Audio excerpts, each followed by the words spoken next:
Sesungguhnya atas kamu sekalian itu telah Allah bagikan penjaga-penjaga itu. Kamu tuh semua udah dijaga itu. Siapa kembali kepada kajian penjaga ini? Malaikat. Dan itu bukan hanya orang Islam saja yang diberikan Allah, semua manusia, bahkan bangsa jin. Wa inna alaikum lahafidin, karena ini kembali kepada kum, di situ kita yang membuka. Penjaga itu. Balik kepada malaikat ini, tentunya akan kita kembalikan. Sebelum kita jelaskan malaikat, kita kenal dulu pertama manusia. Di dalam bukunya Abdurrahmi dijelaskan bahwa kalau manusia itu diciptakan dari tanah menurut keasliannya, yakni Nabi Adam, ada yang taat dan ada yang durhaka kepada Allah Ta'ala. Maka dari itu tentulah ada yang masuk surga dan ada yang masuk neraka. Kemudian ada yang lelaki dan ada yang perempuan, jadi dapat bertambah-tambah karena perkembangan akibat berjodoh-jodohan. Kemudian membutuhkan makanan dan minuman. Membutuhkan, artinya tak bisa lepas dari makanan dan minuman. Dan dapat mati sebelum datangnya hari kiamat. Maka itu dapat berkurang jumlahnya karena kematian tersebut. Yang terakhir, dan bertubuh kasar, itu manusia. Halo sahabat semuanya, salam giat. Berjumpa di channel al.andawi.andi. Jangan lupa klik tombol subscribe dan nyalakan loncengnya ya. Terima kasih. Astaghfirullahaladzim, astaghfirullahaladzim, la ilaha illallah, Allahumma shalli ala Muhammad. Ilahi anta maqsudi ridha kamal fabihadi. A'udzu billahi as-sami'il 'alim minasyaitonir rajim.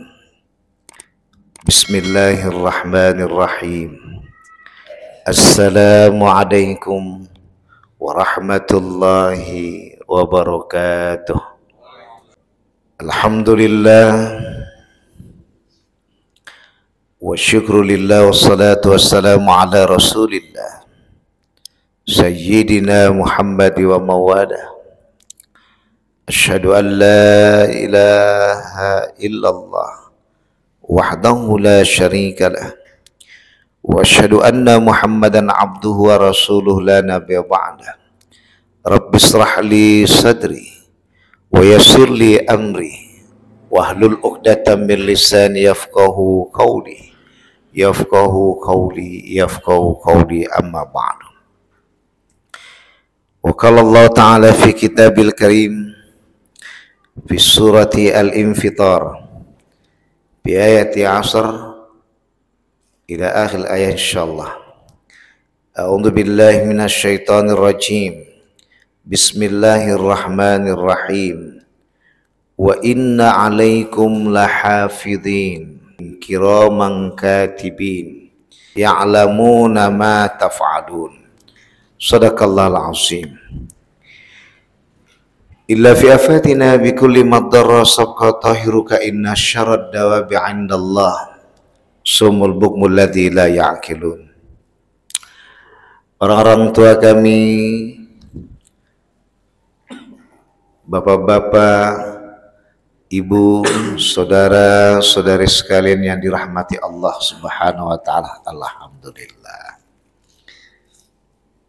Agak batuk-batuk tadi memang. Ustaz nih mau itu batuk. Belum sempat minum air putih di rumah tadi. Bismillah. Ayo Pak, kami luar nih Pak ya. Bismillahirrahmanirrahim.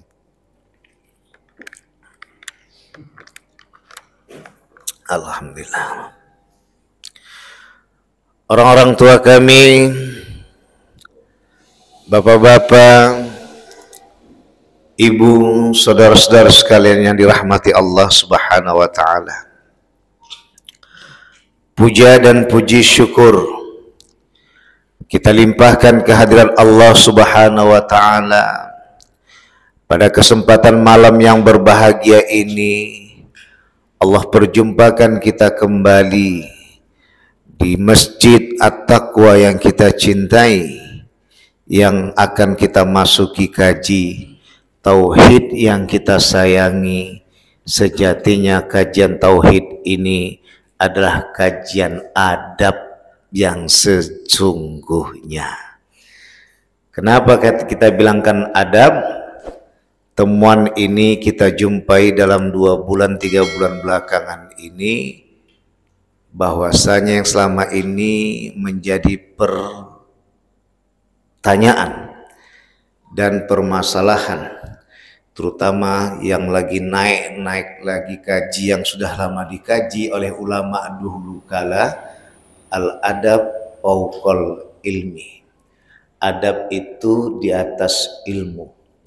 Maka alhamdulillah dengan laduni Allah ridho dan berkati, tidak luput referensi dari ibtidaiyah, SD, sanawiyah, aliyah, IAIN S1, S2, S3, kita kolaborasi dan memberanikan diri. Ternyata adab itu adalah kajian tauhid sesungguhnya. Kita bahas keislaman di luar dari agama lain. Meskipun kajian ini disinjam oleh mereka untuk mengedepankan pentingnya moral itu daripada ilmu. Ketemunya di sini pertama adalah disebabkan karena di situ kaji bahwa inilah yang dimaksud dengan kupasan tentang adab itu adalah Allah. Maksudnya kajian tentang Allah atau tauhid. Karena hakikat adab itu secara kontekstual berhubungan dengan surat Ad-Dzariyat ayat 56. Wa ma khalaqatul jinna wal insa illa liya'budun. Tidaklah kuciptakan jin dan manusia kecuali menyembah Allah. Jadi kalau tiada menyembah Allah, tak beradab dia di muka bumi ini. Gitulah kan. Nah, hubungannya dengan ilmu, karena ilmu itu sejatinya menuju tentang kesadaran manusia. Dia itu diciptakan untuk apa? Untuk menuhankan Allah dalam Islam. Dalam secara umum, universal keagamaan, untuk bertuhan. Kan Tuhan yang Maha Esa, bukan bertuhankan harta dan tahta. Ini yang ditempatkan orang tua dulu, ulama dulu, al-adabu fauqal ilmi.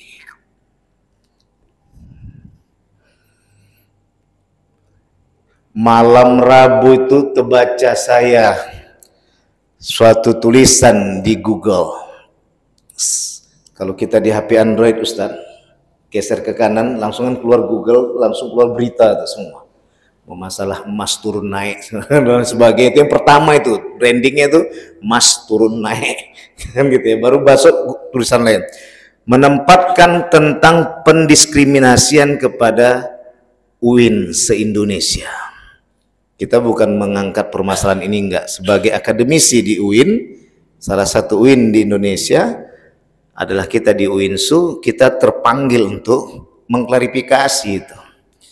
Karena kembali kepada kaji, situ ada sedikit tanya jawab.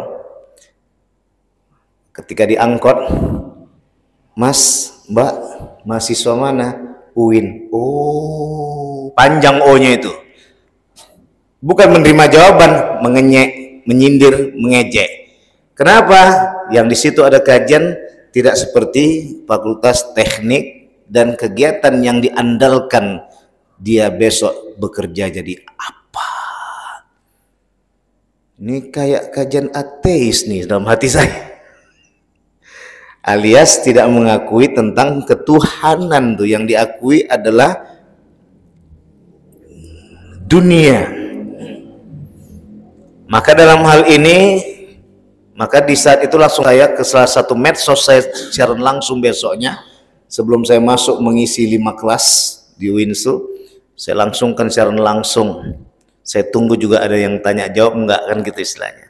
Kita jelaskan bahwa siapapun yang berkuasa dan berusaha menjadi pengusaha, terkenal dia menjadi CEO atau direktur atau seorang presiden lain sebagainya, tak akan lepas dari karir itu dipicu oleh kejujurannya.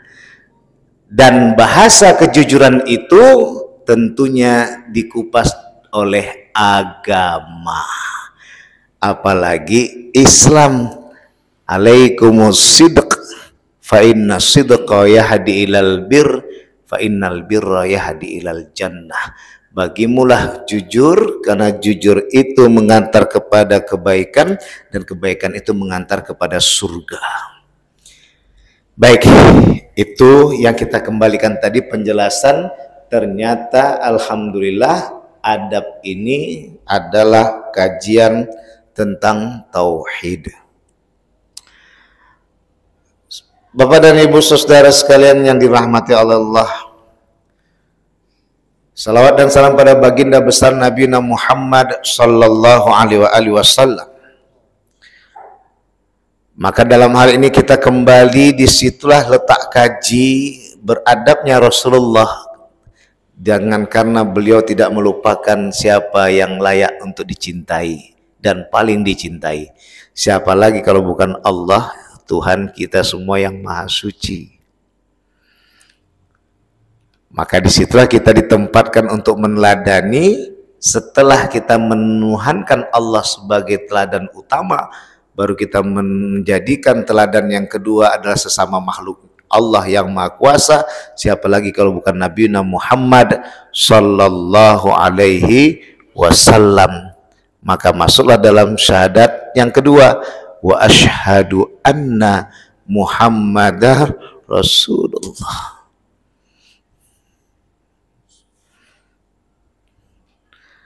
Dalam Ustaz, dia ustadznya, dia gurunya, dia profesornya, dia segalanya mengetahui. Ketika dia memikirkan harta dan tahta, lupa dia dengan syahadat yang kedua. Aku bersaksi bahwasanya Nabi Muhammad itu utusan Allah. Berarti kan diteladani. Lebih bersaksi dia lagi pimpinannya jadi Tuhan selain Allah. Hingga yang halal jadi haram, yang haram jadi halal. Maka muncullah sekarang kepada keraguan terhadap keberadaan agama. Yang dihadirkan sekarang adalah otaknya berpikir tentang aku selesai kuliah mau kerja apa.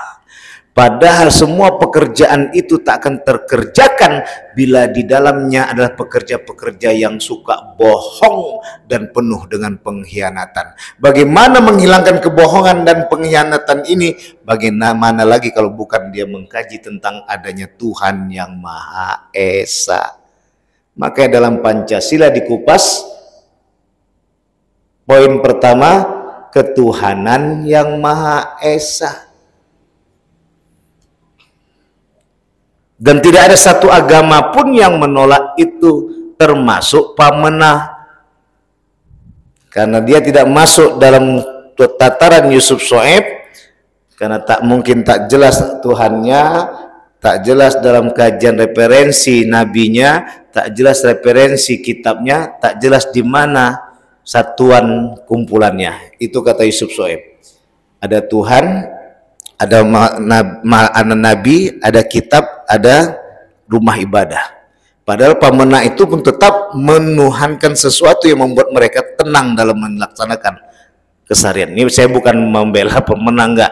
Artinya siapapun yang menguasakan sesuatu untuk mendatangkan diri tenang, itulah ibaratnya tadi, semua menempatkan itu adalah Tuhan.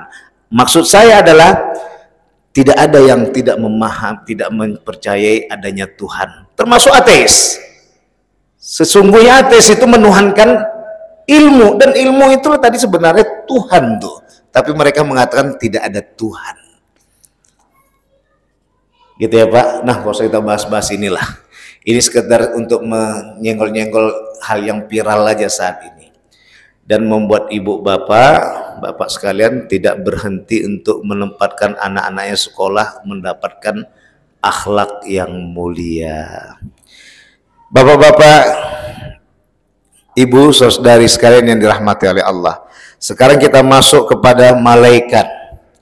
Tadi sudah kita simak bersama di dalam soal Infitar ayat 10 sampai 12. Wa inna alaikum lahafidhin kiraman katibin ya'lamuna ma taf'alun. Sesungguhnya atas kamu sekalian itu telah Allah bagikan penjaga-penjaga itu. Kamu tuh semua ada dijaga itu. Siapa kembali kepada kajian penjaga ini? Malaikat. Sekarang baru tahu orang tuh kan ada CCTV dan ada TikTok, ada di beberapa medsos. Ada yang menyeberang tiba-tiba selamat kawan tuh. Dan itu bukan hanya orang Islam saja yang diberikan Allah, semua manusia, bahkan bangsa jin. Tapi karena yang di sini kita berada dalam dunia manusia, fokus kita manusia lah. Wa inna alaikum lahafidin, karena ini kembali kepada kum, di situ kita yang membuka.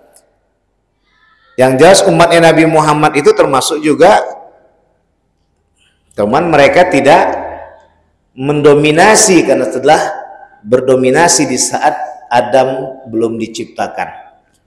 Nanti kita akan bahas. Jadi bagaimana penjaga itu? Balik kepada malaikat ini, tentunya akan kita kembalikan. Sebelum kita jelaskan malaikat, kita kenal dulu pertama manusia. Di dalam bukunya Abdurrahmi dijelaskan bahwa kalau manusia itu diciptakan dari tanah menurut keasliannya, yakni Nabi Adam, ada yang taat dan ada yang durhaka kepada Allah Ta'ala, maka dari itu tentulah ada yang masuk surga dan ada yang masuk neraka. Kemudian ada yang lelaki dan ada yang perempuan, jadi dapat bertambah-tambah karena perkembangan akibat berjodoh-jodohan. Kemudian membutuhkan makanan dan minuman. Membutuhkan artinya tak bisa lepas dari makanan dan minuman. Dan dapat mati sebelum datangnya hari kiamat. Maka itu dapat berkurang jumlahnya karena kematian tersebut. Yang terakhir, dan bertubuh kasar. Itu manusia. Kemudian masuk di sini Abdurrahmi tentang pembahasan syaitan. Tapi saya kembalikan dulu ke jin dulu. Ya, saya lompat ke nomor 3. Jin. Jin diciptakan dari api, an-nar.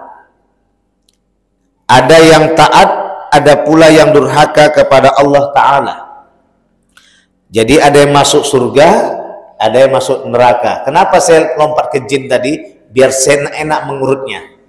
Wa ma khalaqtul jinna wal insa. Kenapa manusia yang pertama? Karena manusia sekarang ini yang dipercayakan Allah sebagai pemimpin di muka bumi setelah kegagalan bangsa jin. Tapi jin tetap juga adalah hamba Allah sesuai surah Az-Zariyat ayat 56. Tidaklah kuciptakan jin dan manusia kecuali menyembah Allah. Maka ini saya lompat ke nomor 3. Sama-sama dengan manusia, cuman bedanya di mana? Dia bertubuh halus, berbahan halus, tak nampak dia oleh manusia biasa. Kalau manusia yang diberikan oleh Allah kelebihan bisa melihatnya. Nanti kalau yang miso ada pula yang bilang nanti kajiannya serba salah aja ini. Udah bisa Ustaz tuh nengok, berarti Ustaz tuh kemasukan jin itu. Macam-macam ya, di mana letak keluar rumah. Ya, makanya di situ sudah dijelaskan kecuali orang yang Allah kehendaki bisa melihat, dia bisa melihat. Karena jemaahnya nanti bisa berkembang, Bang. Bukan bangsa manusia aja, bangsa jin juga jemaahnya. Itu dia ya. Kenapa saya kupas ini? Biar manusia ini nggak sombong kali. Pikirnya dia aja hidup di dunia ini. Kalau udah ngerti ada bangsa jin, buang puntung rokok pun mati hatinya. A'udzubillahi minasyaitonir rajim. Bismillahirrahmanirrahim. Buangnya. Kalau sembarang buang tak baca doa, itu yang bahaya itu. Bisa jemarinya bengkak, mulutnya bengkak, merot dan lain sebagainya. Dah, kita tak kupas itu. Baru masuk yang ketiga adalah syaitan. Saya urutkan nanti syaitan dan malaikat. Jadi ini pas pula senada nih ini. Syaitan itu sama terbuat dari api. Syaitan itu diciptakan dari api, sama seperti jin tadi. Nanti ada pertanyaan mungkin ke sana, nanti kita akan siapkan untuk jawabannya. Semuanya durhaka kepada Allah. Kalau tadi manusia dan jin ada yang durhaka, ada yang taat. Alias ada yang taat, ada yang durhaka, ada yang masuk surga, ada yang masuk neraka. Kalau ini setan, semuanya durhaka pada Allah, alias masuk neraka semuanya.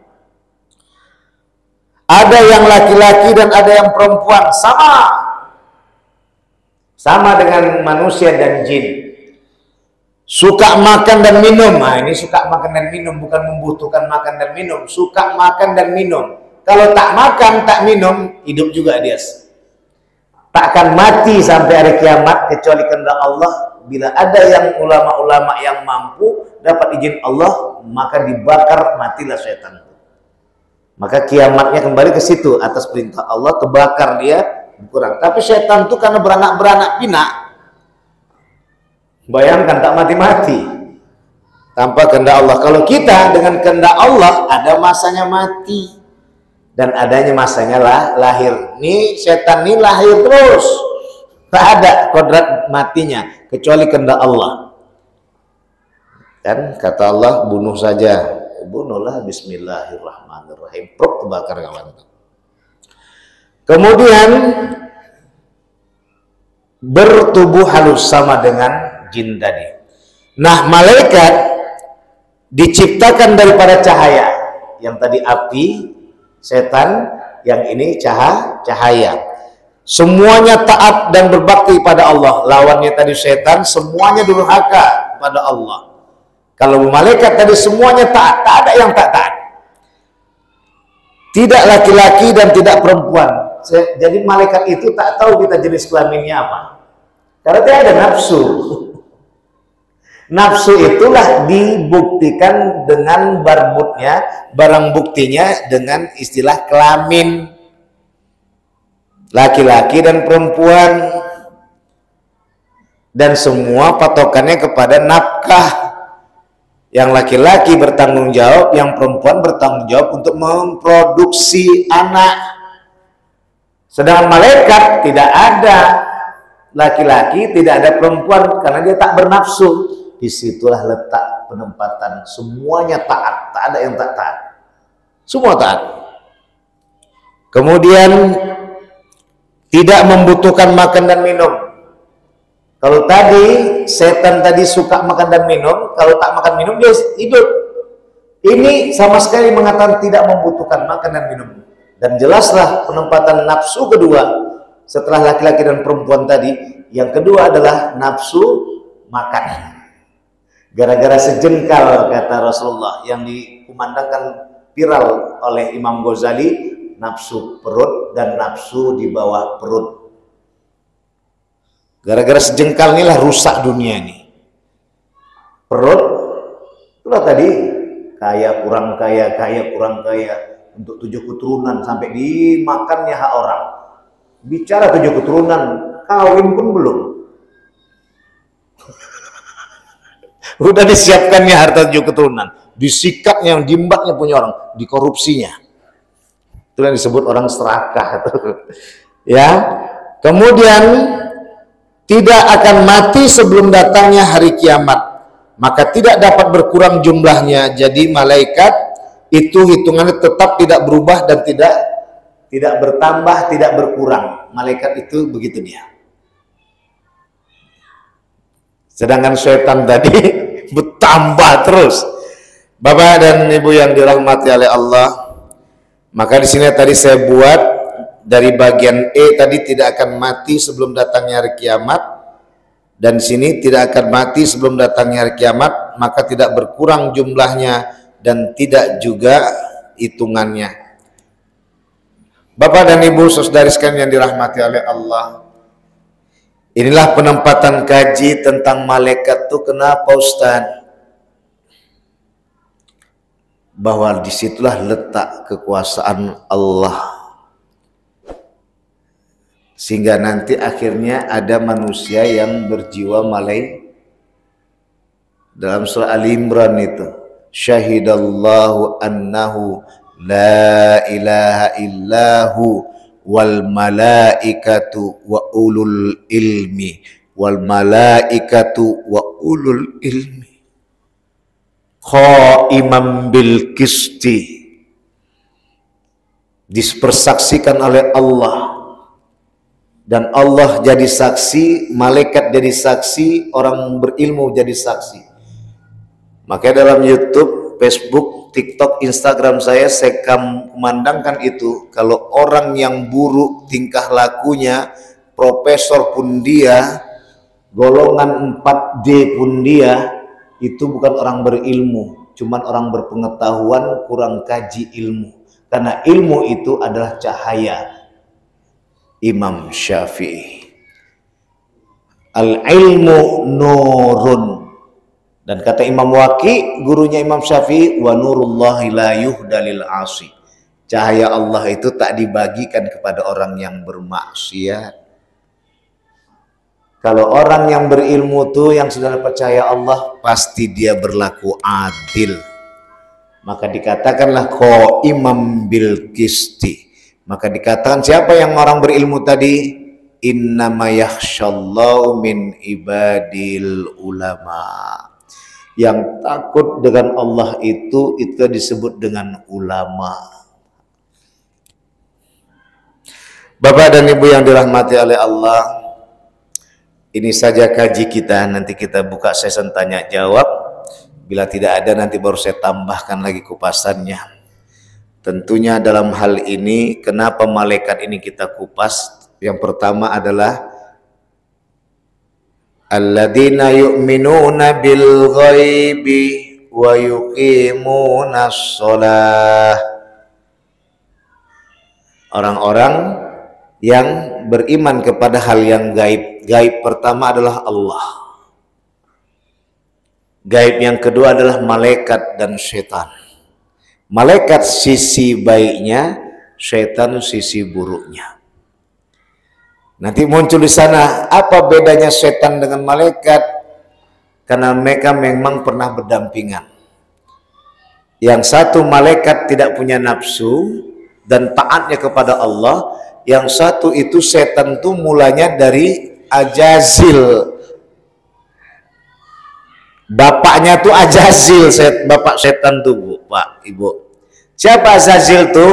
Bangsa jin yang paling taat kepada Allah. Ketika terjadi pertumpahan darah, dialah yang menjadi komandan. Siapa prajuritnya? Malaikah.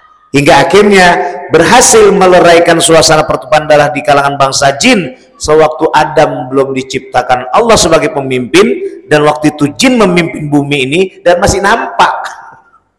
Sampai masa Nabi Sulaiman baru tak nampak lagi. Sebelum Nabi Sulaiman nampak-nampak semua itu. Yang bertanduk, yang tanduk, yang apa, macam-macam, pokoknya bisa digambar orang. Nah, jadi bagaimana kepasan kajiannya? Setelah jadi imam kalangan malaikat, baru dihadirkan Allah tadi Nabi Adam, disuruh sujud, tak mau sujud. Dialah iblis, berubahlah Azazil jadi iblis. Nah, iblis inilah sebenarnya juga dari bangsa jin, tapi sisi buruknya dinyatakan Allah dengan sebutan syaitan. Tapi syaitan nanti ada juga yang ditempatkan berwujud banyak. Di samping syaitan nyata dari iblis tadi, anak-anak iblis, ya, di samping itu yuwaswisu fi sudurin nas minal jinnati wan nas, yang mengganggu diri manusia, dia baik dari bangsa jin maupun manusia. Jadi ada setan bangsa jin, ada setan bangsa manusia. Cuman nanti kalau setan bangsa jin manusia bisa bertobat, masuk Islam lagi dia, maka disebut dia jadi hamba Allah. Itu kalau bangsa jin dan manusia. Kalau setan nih yang nyata tadi, sisi buruk dari Ajazil tadi, yang beranak pinak sampai tiada berhenti, itulah yang ditempatkan sebagai nyata-nyatanya. Gitu ya Pak ya. Mudah-mudahan kajian ini menjelaskan kita semua bahwa sadar kita pada kaji, sungguh bahwa hidup ini di dunianya sementara, akhirat itu yang kekal. Makanya CCTV itu sebenarnya ada dua tujuannya. Ada untuk mengawasi orang berbuat jahat, ada yang sengaja berbuat jahat, ngintip orang mandi. Nah, itulah CCTV. Jadi CCTV yang ngintip orang mandi, itulah setan. Kalau CCTV yang mengawasi tindakan orang, itulah malaikat. Jadi nggak ada susah lagi untuk menjelaskan apa itu malaikat, apa itu setan. Ketika orang melihat CCTV langsung turun itu terus. Tak jadi kawan untuk merampok. Kalau memang yang mantau CCTV tadi terus tetap top, cuman kalah juga lah dengan manajemen Allah. Namanya kita manusia, tapi begitulah gambar memahamkan tentang bagaimana malaikat sebagai pengawas, bagaimana setan sebagai penggoda, seperti CCTV yang mengawasi dan CCTV yang jahat untuk melihat ya orang yang lagi tak perlu dilihat tadi. Pada Allah menampung beras kami minta maaf, semoga bermanfaat. Nanti kita lanjutkan tanya jawab. Subhanakallahumma bihamdika asyhadu an la ilaha illa anta astaghfiruka wa atubu ilaik. Wallahu muwaffiq lakum min thariq fastabiqul khairat. Assalamualaikum warahmatullahi wabarakatuh.